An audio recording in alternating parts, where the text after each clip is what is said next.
Hey, what's going on YouTube? Welcome back to the channel and welcome back to the series. This is Music Mondays, where we talk about all things music related, music production related. So today's video is arguably one of the most important concepts in guitar, period. This concept, if you really lay into it, like how I'm going to show you, it will unlock so many doors for you. So today we're going to talk about the CAGED system. I'm going to explain what it is, how to use it, then I'm going to give you some exercises at the tail end that I want you to do if you're trying to become fluent on the guitar. Now, everything I've talked about prior to this still applies. This is just going to take it to a deeper level, if you will. So the first thing we need to talk about is, what is the CAGED system? So CAGED is an acronym for chord shapes. So our first chord shape, we have C, we have A, we have G, we have E, and we have D. So what we're going to do is we're going to use those chord shapes where we can play multiple chord shapes up and down the neck. So for example, if I ask you to play C major and all you know is this is for you. You're going to know C in at least 5 different positions by the end of this. So let's start off with A, because I think A is probably the easiest to see with the exception of being E. So here's E major. What I want you to imagine, first of all, look at the way that I do it. If you do it like this, break that habit. Let's do it like this. And I really encourage you to use these 3 fingers because it's going to make, we just got to work on clearing things up, and just trust me, in the long run, this is how I prefer fingering it. So 0, 2, 2, 2, all the way through. Now imagine this finger is sitting on the 0th fret. But so if we take that shape and we move it up chromatically by 1 half step, so now we've got 1, 3, 3. That is now B flat major, B major, C major, C sharp major, D major. So already, if we take that concept, that means we already know 2 different ways of playing C major now. We can play C major like this in the C shape. We also know how to play C major in the A shape now. Now here's the thing, last week we talked about arpeggios. So remember, if we wanted to arpeggiate this, all we gotta do is...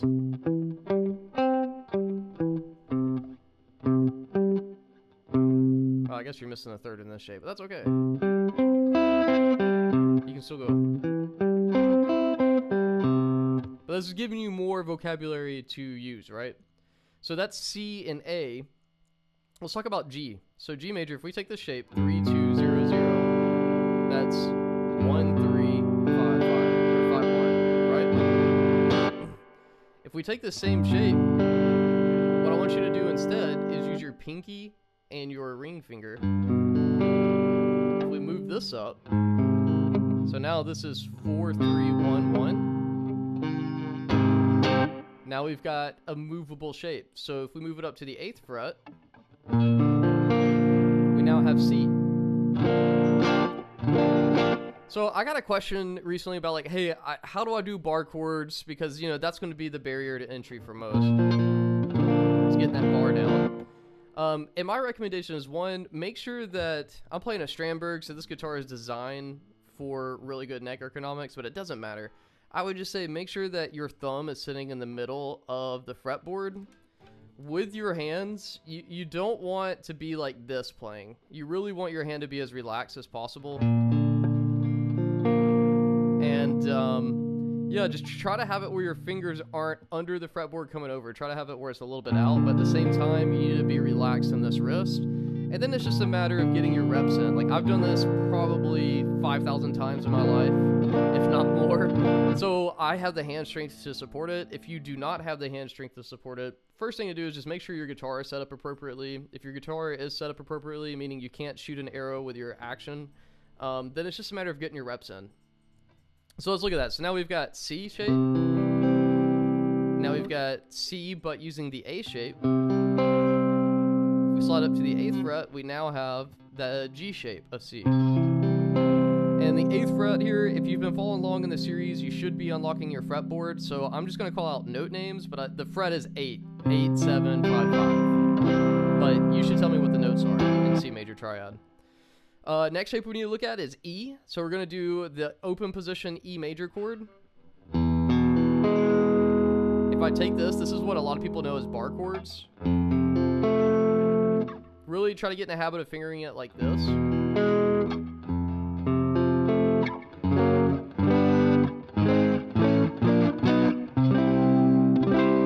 Look, that's a whole new shape for C major. So now we've got C, C, we've got C, C. See, I told you we would get a lot of shapes in, but all right, now our last chord shape in the CAGED system is the D shape. So a lot of you probably know D like this. I'm going to encourage you to switch up your fingers. So the frets for this is 0 on the D string, 2 with the middle finger, pinky finger on 3, ring finger there. And the reason for that is because you can see I've kind of gotten the invisible fret on the open string. But if I want to move this up, this is really the most ergonomic way of playing this. Don't worry, guitar is all about turning your hand into a pretzel and getting comfortable like that. The more you can do this, don't shy away from this. Lean into it, because there are some really crazy chords out there, and it's just going to increase your dexterity. So if you can't get it out the gate, just know dexterity is a weakness of yours, and you just need to keep working it. I've got some exercises for that, but we'll get into that in future episodes. So the trick with this chord, if you're studying your fretboard, you should know your notes. The trick is whatever note is playing on the B string, that is the root of the chord. So in this case, my middle finger is on the 3rd fret. I know that's a D. This is a D major chord. I guess you could also think about it from the open strings perspective. That's a D. This is a D chord. I just think of it from the B string, and it makes sense. But whatever floats your boat is how you sail, I guess. You know what I mean? So let's take a look. Where is C on the B string? Well, C is 1. Well, I don't have enough real estate here to do this shape, right? Because now I'm missing the D string. So we're going to take it up an octave. Now that's the missing piece that we've been needing for the shapes. Check it out. Now we've got all these different ways of playing C major. So now we're going to go C, C, C, and then that repeats. Look, now we're back home. And you can do this up and down the neck. So hopefully that makes sense. If it doesn't, go back. But the biggest takeaway from this video is that they are movable shapes that unlock the fretboard for you. So now I'm going to give you your exercise, and then I'm going to give you your homework. So the exercise, I want you to do what we just did for C major with every chord.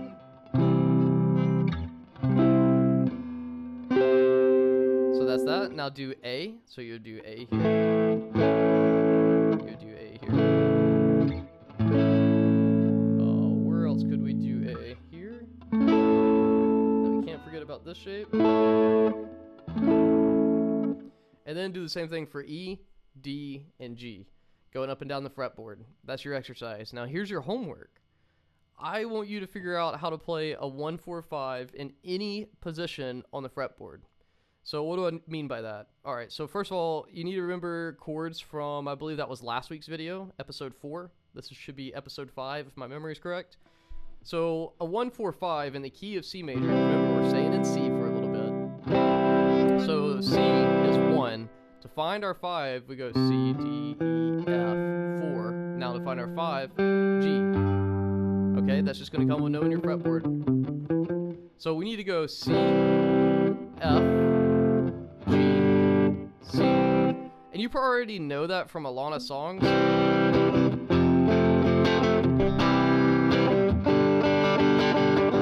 But I want to get you away from being a campfire guitarist. Nothing wrong with it, but you're watching my channel for a reason.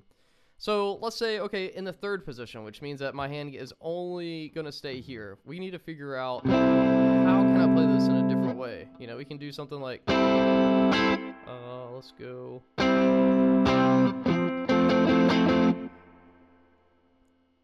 Yeah, 3rd position is probably not the best one. So let's get out of the 3rd position. If I can cut this, I will. All right, so let's take a look at a 1-4-5 in the 8th position. I want to show you a way of how to dissect one of the chord shapes so it makes a little bit more sense. So let's look at this C major on the 8th fret in the E chord shape. If I get rid of the first 2 strings and I just focus on the bottom, and really we're only going to focus on the bottom 4 strings, I get this shape. So that is from the bottom E, that is 8, 8, 9, 10. Perfect arpeggio. Now, I'm going to show you it, and then I'm going to explain it. So here's a 1 to 4 progression. And that's because I'm using this shape. That A shape of F, which is on the 8th fret of A, of the A string, if you're confused.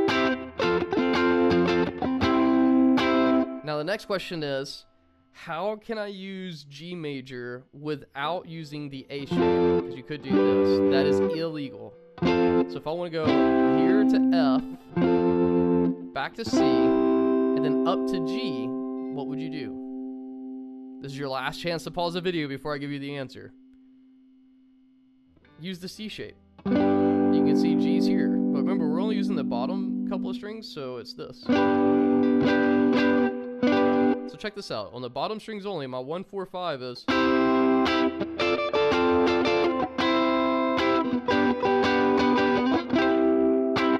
See how useful this is? This is getting you out of everything you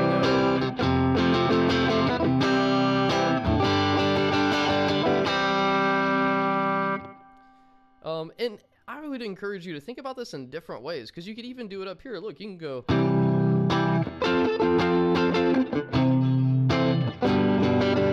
That right there is at least more expressive than here. You've done this a million times. You've been playing guitar for more than a year, you know? Everybody sits on these open cowboy chords, but use them to get more juice out of them, you know?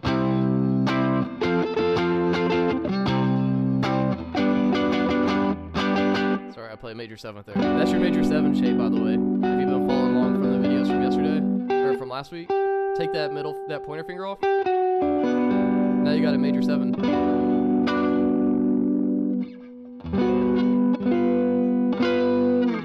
you don't want a major 7 on G anyways.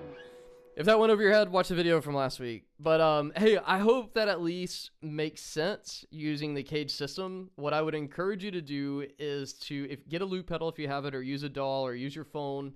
Record that chord, you know, the A chord progression, so C here.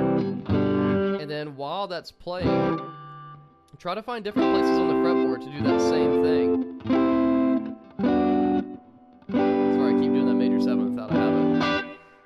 But, you know, really the biggest thing is to take that and move it up and down the fretboard. And I always ask myself, I'm kind of a positional player, so unless I'm doing like single line melodies, but for the most part, I'm always like, how can I play what I need to play in this position? And if you start thinking like this, it's really going to open you up, because I promise you, you can play any chord from the 3rd fret to the 7th fret. You can play any chord diatonic in any key. You just have to do the homework and learn it. So hopefully what I showed you today at least gets you going in the right direction. As always, if you have questions about this stuff, leave it in the comment section below. If you're interested in studying 101, where I can see your hand and kind of give you intimate feedback, consider booking a discovery call. You can see a link below in the show notes. I do a lot more than just teach guitar lessons. Really, I love to teach music production, music theory, and social media marketing. So if you're trying to learn how to become, you know, at least not a starving artist, and learn how to use social media for exposure and getting paid for that, please consider reaching out to me. Book a discovery call. They're free. They last about 45 minutes, and then I get to tell you, see if I'm a good fit for you or not, basically. And as always, I just really appreciate everyone watching these videos and engaging. If you ever have any questions, please pick my brain. I love to teach. And with that, I will see you in the next video. I hope you guys have enjoyed this lesson, and I hope you continue to feel blessed. Peace.